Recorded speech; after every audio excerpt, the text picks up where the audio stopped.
La historia arranca en Los Ángeles, 1983, presentándonos a nuestro protagonista, Mason Storm, un intrépido detective de la policía.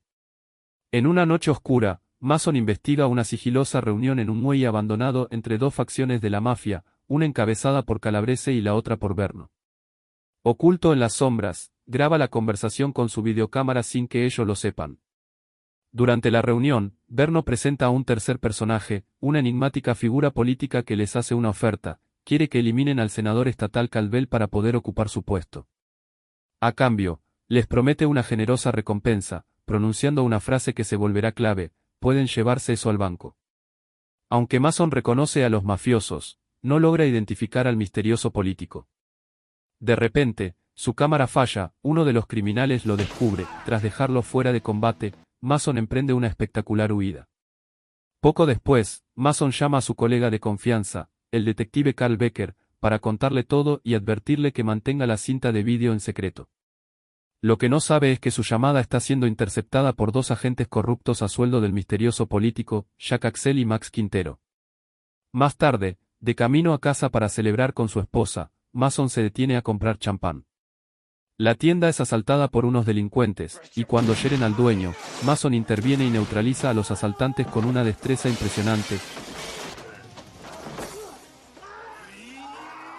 ganándose el agradecimiento de la policía local que llega a la escena. Al llegar a su hogar, Mason esconde la cámara y la cinta en la cocina. Sube para estar con su esposa, Felicia, y su pequeño hijo, Sonny. Después de arropar a su hijo, comparte una copa de champán con su esposa, pero la tranquilidad se rompe cuando un escuadrón de asaltantes, liderado por el policía corrupto Jack Axel, irrumpe en la casa. En el caos, Felicia es trágicamente asesinada y Mason resulta gravemente herido. Simultáneamente, otros sicarios silencian al detective Carl en su propio hogar. De vuelta en la casa de Storm, los agresores plantan drogas para incriminarlo y se llevan varias cintas, todo mientras el pequeño Sonny los observa escondido. Los criminales le disparan, pero el niño consigue escapar milagrosamente. Mason y su esposa son trasladados al hospital. Allí, su compañero, el teniente Kevin O'Malley, ve cómo la prensa entrevista al asambleísta Vernon Trent, quien finge lamentar lo ocurrido. Es aquí donde se revela la identidad del hombre misterioso del muelle, el propio Trent, el cerebro detrás del ataque. El capitán Dan Ushand, quien también está en la nómina de Trent, le confirma a O'Malley que Mason Storm ha fallecido. Sin embargo, momentos después, un médico le confiesa a O'Malley en privado que Mason sigue vivo, aunque en un coma profundo. O'Malley, intuyendo una conspiración, toma una decisión crucial: ordena al médico borrar el nombre de Mason de los registros y registrarlo como John Doe.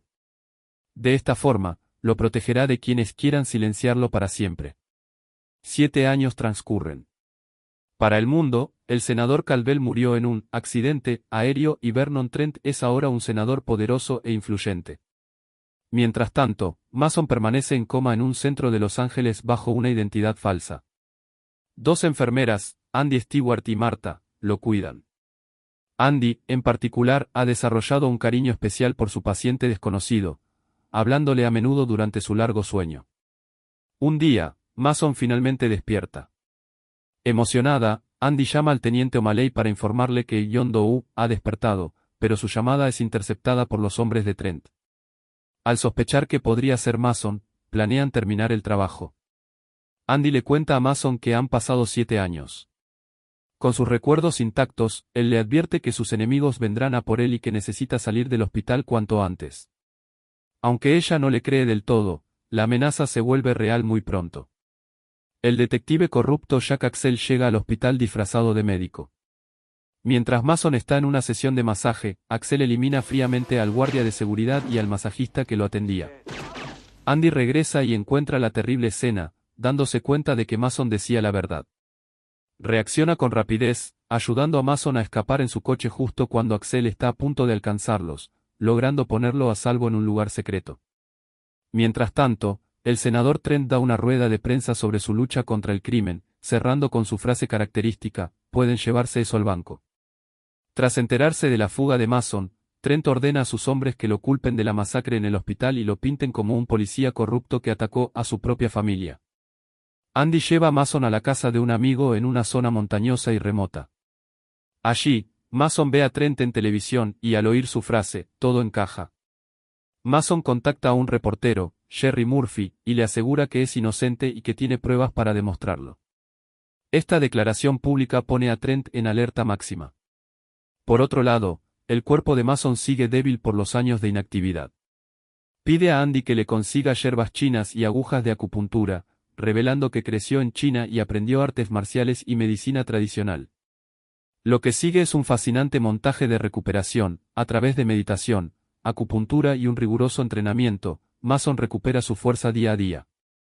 Andy, siguiendo una pista de los informes médicos, visita a una anciana buscando a O'Malley.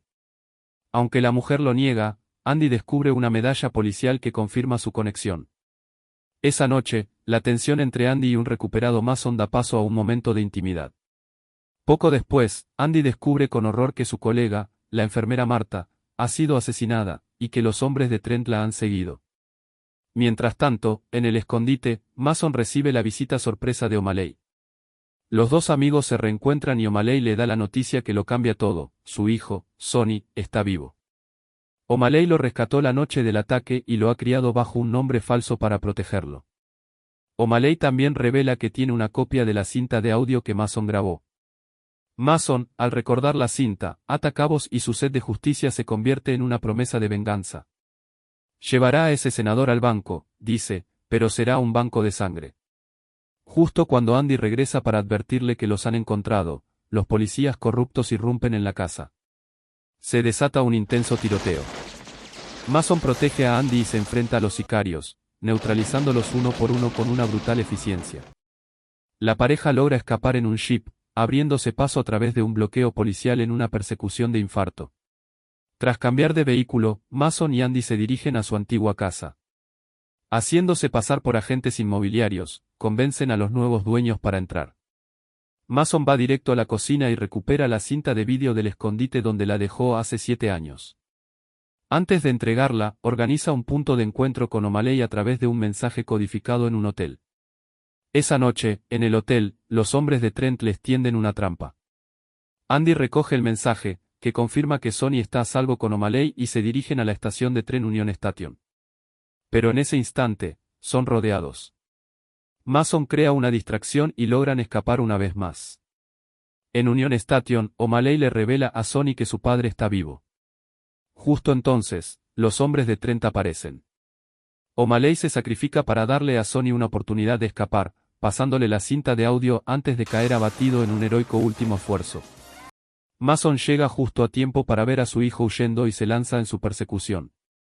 La casa termina en un callejón, donde Mason se enfrenta a los últimos matones y finalmente se reúne con Sonny en un emotivo pero breve encuentro. Mason le encarga a Andy que cuide de Sonny mientras él va a sacar la última basura, el senador Trent. Se infiltra en la mansión del senador y se enfrenta a Axel y sus hombres en la sala de billar, usando su entorno y sus habilidades para neutralizarlos. El enfrentamiento con Axel es personal, recordando que fue él quien le quitó la vida a su esposa. Mason lo elimina con un trozo de taco de billar. Luego, somete al capitán Ushand y finalmente acorrala a un aterrorizado Trent. Cuando Mason está a punto de acabar con él, decide dejarlo vivir para que se enfrente a la justicia. En ese momento, la policía rodea la mansión. Justo cuando Trent cree haberse salido con la suya, la policía le informa que ya han visto la cinta incriminatoria que Mason entregó al reportero. Están allí para arrestarlo a él. Con Trent finalmente expuesto y arrestado, Mason se reúne con Andy y su hijo. La pesadilla ha terminado. El vídeo del senador Trent, ahora caído en desgracia, se reproduce en las noticias mientras Mason, Andy y Sonny se alejan para empezar una nueva vida, juntos. Y aquí, la película llega a su fin.